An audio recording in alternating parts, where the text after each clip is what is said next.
Bienvenue à tous sur la review. Aujourd'hui, on fait un épisode spécial avec deux nouveaux invités, dont un professeur, monsieur Jacques Rossard, qui nous a accompagné aujourd'hui. Bonjour Jacques. Bonjour. Et Axel Sani, promo 2021, 21. récemment diplômé, entrepreneur, qui a monté sa boîte durant sa dernière année à l'ECE. Et qui va nous raconter un petit peu son parcours. Je voulais parler un petit peu peut-être de tout ce qui a été dévoilé par la lanceuse d'alerte Frances Haugen au mois de septembre là. It's easier to inspire people to anger than it is to other emotions. The version of Facebook that exists today is tearing our societies apart and causing ethnic violence around the world. Frances Haugen, je remets le contexte, c'est une ancienne de Facebook qui a démissionné au printemps dernier, qui en septembre a commencé à faire fuiter des informations en disant ouvertement, voilà, voici ces dossiers, j'ai intégré Facebook en pensant qu'il y avait des valeurs, et je me suis rendu compte qu'en fait tout était pour le profit, les algorithmes sont là pour maximiser le profit et pas le bien-être des utilisateurs. Il fait une étude dans ce papier-là, il y avait des études comme quoi Instagram et Facebook, ils avaient fait des études sur les jeunes adolescentes, ils avaient des preuves que ça avait des impacts négatifs. Ils avaient toutes ces preuves-là, et ils en faisaient rien, quoi. 13.5% of teen girls say Instagram makes thoughts of suicide worse. 17% of teen girls say Instagram makes eating disorders. Et ils le cachaient le plus possible. Ils étaient totalement conscients de ça. Bon, ça, on n'apprend rien, mais du coup, ça a été mis en lumière. Et après, du coup, avec ce rebranding de Meta qu'on disait tout à l'heure, du coup, on se demande si c'est pas un petit peu aussi pour laver toutes ces histoires, le Cambridge Analytica, le machin, laver un peu leur image. Non, je crois pas, parce que déjà, ça reste un groupe. Est-ce que le groupe, en fait, limite le groupe, c'est celui qui est là pour se prendre des baffes, on s'en fiche. C'est le produit que tu vas protéger. Donc limite, ils auraient rebrandé Facebook dans cette optique-là. Après, qu'est-ce que ça va nettoyer? Et en plus, ils sont pas forcément mal à l'aise avec ces positions-là. Ils les assument quand même relativement. Ils sont pas. Ils ont plus trop le choix. Ouais, je pense quand même, ça a un côté. Ben non, parce qu'au final, tu vois, sur la partie produit, il y avait quand même ce côté de. Au final, les gens critiquaient le produit. Critiquaient Facebook, et quand on parlait de Facebook, on pensait pas au groupe Facebook qui contient les différents réseaux sociaux, on pensait à l'application Facebook. Et je pense qu'il y avait quand même ce côté, ouais, Facebook avait pris un coup. On voit régulièrement, en tout cas, par exemple, des documentaires. Il y avait un sur nos écrans de fumée, je crois, sur Netflix. Différents documentaires, et au final, je pense que d'un point de vue, alors oui, ils gardent le monopole, mais ils ont quand même un besoin d'image, je pense, qui est assez important, qui est en tout cas très différent de si on prend Facebook il y a 10 ans. Mais c'est pas du tout la même image qu'aujourd'hui. Non. Oui, mais alors plus aussi parce que la clientèle a changé. Ouais. L'utilisateur, notamment vous les Jets, puisque nous les vieux on est dessus. C'est l'inverse, la clientèle n'a pas changé justement. Ouais, ou plutôt, exactement. Du coup, elle a grandi, ouais. Oui, mais évolué, ouais. Après, tu vois, dans les évolutions, c'est compliqué, toutes ces histoires, parce que tu as le hashtag anti-2010, parce que les mecs, Fortnite s'est adapté à sa nouvelle clientèle, ça part de n'importe.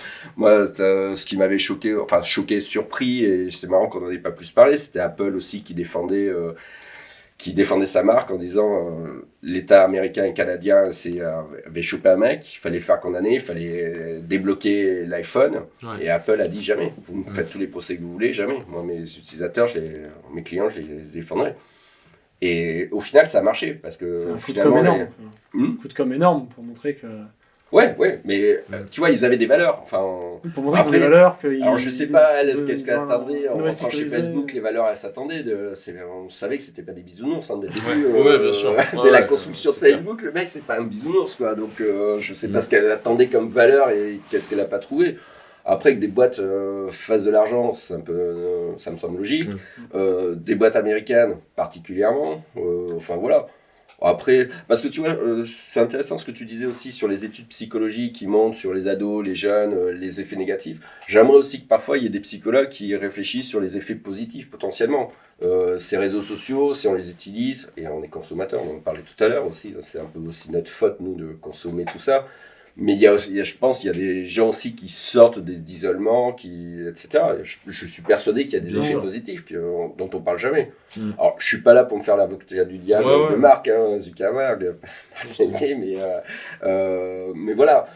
Et puis voilà, après, on peut tourner en rond sur c'est des gentils, des méchants, mes données, etc.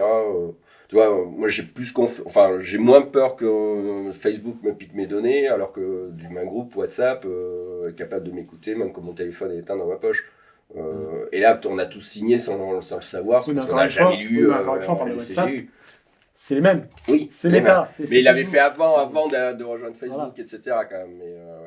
Mais c'est les principes de ces boîtes orientées data qui font de l'argent sur la data. Donc, c'est assez bizarre. Et c'est un peu de important toucher. que les gens aient conscience justement Voilà. que la data, ça se monétise et que... Voilà, ça voilà, c'est ils important. l'utilisent. Moi je trouve Sensibiliser, éducation, et après vous utilisez. J'ai toujours un peu de mal avec ces lanceurs d'alerte. Je trouve que c'est bien, etc. Mais voilà, la fille elle démissionne, elle crache sur ses anciennes boîtes. Bon, ça vaut ce que ça vaut. On ne sait pas comment elle a démissionné, enfin comment ça s'est passé. Mais ce qui serait bien, ce serait aussi, on va dire, des règles un peu à l'échelle mondiale, internationale, parce que ça c'est quelque chose qui manque. C'est pour ça que toutes ces affaires antitrust là, qu'il y a surtout aux États-Unis en ce moment sont bénéfiques, je pense, parce que du coup ça met quand même des petites barrières. Ça amène la discussion au moins. Ouais. Ça amène la discussion, voilà, c'est ça. Sur est-ce que ça se fait de faire ça, est-ce qu'on peut accepter ça, est-ce qu'on peut pas accepter ça, et ça cadre un petit peu les choses, parce que jusqu'aujourd'hui, à part la RGPD en Europe ou des trucs comme ça, ils étaient assez libres de ce qu'ils faisaient quand même. Mais on en revient tu sais, à la discussion qu'on avait tout à l'heure aussi. Moi, je rapportais aussi le problème d'une autre façon. Est-ce que c'est ceux qui proposent l'outil et qu'on consomme qui sont fautifs, ou finalement nous qui voulons ça et qui consommons parce qu'on veut ça quand même, on consomme ça. Tu vois, t'as beau avoir Arte qui fait des super programmes, on regarde tous, enfin pas tous presque, ce qui marche, et les Marseillais à Dubaï ou des trucs comme ça. Quoi. Ça fait pas grandir les gens, mais t'as le choix au moins. Au moins, on est dans des sociétés aussi où on a le choix déjà. Oui, mais après, par exemple, en parlant du mercenaire Dubaï et de la télé, il y a le CSA derrière. Il y a le CSA, il y a des organismes qui régulent un petit peu, qui s'assurent que ça ne parte pas non plus dans tous les sens. Et sur le net, c'est à quoi Sur Facebook, derrière eux, ils ont parlé le Sénat ou peut-être voilà, des ça veut pas forcément administrations tout net, américaines. en effet, dès que tu passes les frontières, les problèmes... C'est ça, après c'est à l'échelle nationale à chaque fois pour chaque pays, alors que Facebook est une entreprise mondiale.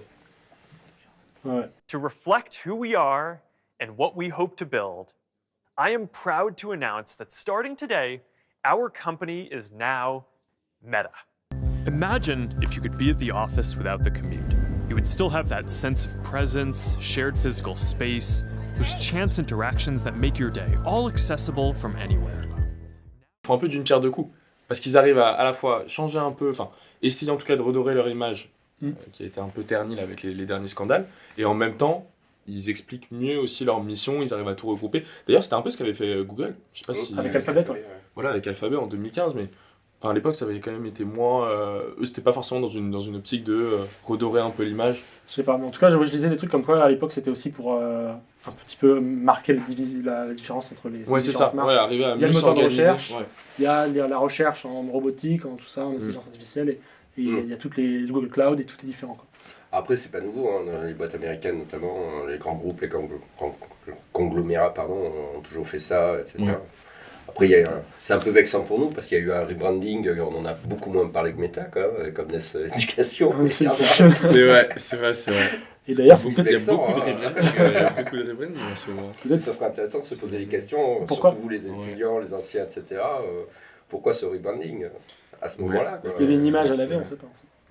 qui était en plus un rebranding, enfin je veux dire, il y avait eu un rebranding il y a pas si longtemps que ça, on avait déjà changé de logo, je crois. Les logos, bah ouais. Il y a 2 ans, non? Ouais, 2 ans. Moi je trouve ça dommage de changer aussi souvent de logo, ça perd un peu les gens. Mais le problème c'est que dès que tu changes d'image, les gens aiment pas. Même si par exemple le logo est visuellement plus sympa, les gens aiment pas. Nous on avait fait par exemple dans notre entreprise, on avait fait un rebranding, on est passé de Walt à Elias. Gens râlaient, quoi. Et les gens râlent. Encore là tout à l'heure au forum, c'est toi Walt? Elias, presque. Mais le rebranding était assez bien fait parce que vous avez annoncé, je trouve que. Moi je vous suis sur les réseaux et tout, vous avez annoncé le truc, vous avez expliqué pourquoi. Il y avait une pourquoi on s'appelait Walt, pourquoi on s'appelle Elias. Et c'était assez bien fait et moi franchement je confonds pas, pour moi c'est Elias, c'est clair. Ouais. Et c'était assez bien géré à ce niveau-là. Ouais. Après c'était toute la stratégie derrière d'arriver à trouver comment arriver à trouver un nom, comment arriver à trouver une histoire. Derrière il y avait aussi une offre qu'on voulait un peu changer. Donc ça c'était un peu comme par exemple Facebook peut le faire aussi avec ça. Pour clarifier un peu la structure un peu du groupe. Mais nous, c'était un peu dans cette optique. Après, on avait aussi des problématiques à côté légales. En soi, le nom Walt était aussi déjà déposé. Évidemment, grosse problématique. Non, alors ça, c'est évidemment pas ce que je mets sur LinkedIn en premier. Mais par exemple, non, mais ça, c'est une problématique. Donc, il y a ce côté un peu, on va dire, pas le choix, où voilà, c'est toujours la problématique d'un rebranding. de dire comment plaire, et en réalité, j'ai envie de dire, on peut jamais plaire, mais des fois, il y a un rebranding qui est nécessaire. Après, je pense qu'aussi, l'image de marque était très très importante jusque dans les années 2000. Elle était très forte. Maintenant, elle est toujours importante, mais les gens sont beaucoup moins fidèles aux images de marque. Donc, je pense qu'ils peuvent se permettre parfois plus facilement maintenant aujourd'hui de changer de nom, de nom, de branding, d'image, de logo, de tout ce qu'on veut. À une époque, au tournant des années 90-2000, là par contre, il y avait cet attachement à la marque, etc. Maintenant, les gens sont beaucoup moins fidèles aux marques, etc. Ils essayent. Alors, ils vont rattraper ça avec l'expérience client, ce genre de choses. Mais la marque, quand même, elle est importante. Hein. Il faut toujours qu'elle soit là. Mais il y a moins cet attachement des marques qu'on peut avoir.